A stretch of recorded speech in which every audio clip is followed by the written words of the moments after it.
Ronnie Coleman from 1998 Mr. Olympia against Nasser Sonbaty from 1997 Mr. Olympia.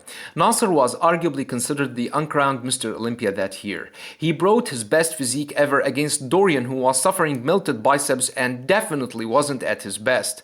This is the dream battle that never took place, but in this video we will try to figure out who the winner would be. The front double biceps shows the width they have in the chest to form an impressive V-taper. Both have incredible arms development. Nasser's pose, however, looks more pleasant to the eye with his incredible lat sweep and aesthetic midsection. It could go either way, but I like Nasser's pose more. The front lat spread shows the superior conditioning Ronnie had that year. His chest and shoulders look more ripped with visible striations. You can easily see the size advantage Ronnie has in his chest.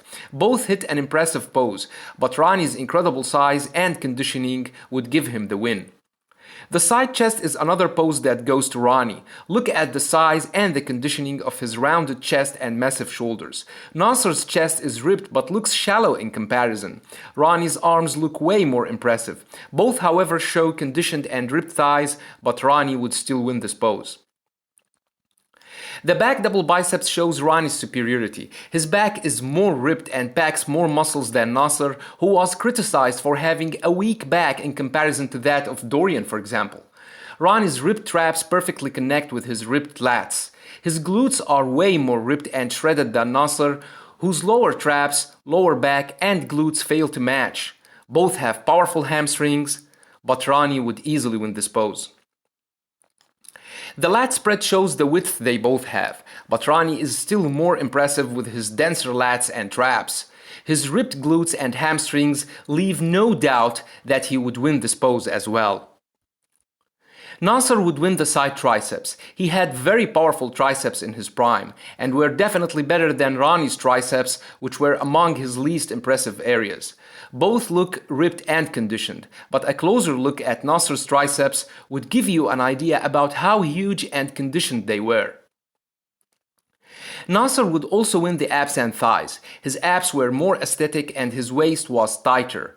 Some may argue that Ronnie had the better conditioned and striated quads, and this is true. But I personally would give it to Nasser because he looks more aesthetic. His wide lats sweep perfectly with his narrow waist. I think he looks more aesthetic than Ronnie. But if they want to go with size, then Ronnie would win. The most muscular leaves no doubt that Ronnie was on another level when it comes to the conditioning with his superior lines, striations and vascularity. We can easily see the size advantage Ronnie has in his shoulders, chest and arms. The crab most muscular shows Ronnie's superior traps, shoulders and chest. Nasser may hold his own in the size department, but Ronnie would dominate with his insane conditioning. So Ronnie would win the front lat spread, the side chest, the back double biceps, the lat spread and the most muscular. Nasser would win the front double biceps, the side triceps, and the abs and thighs. The front double biceps could go either way, considering Ronnie's dominance, but I like Nasser's pose more. That was all for this video. Thanks for watching, and have a nice one.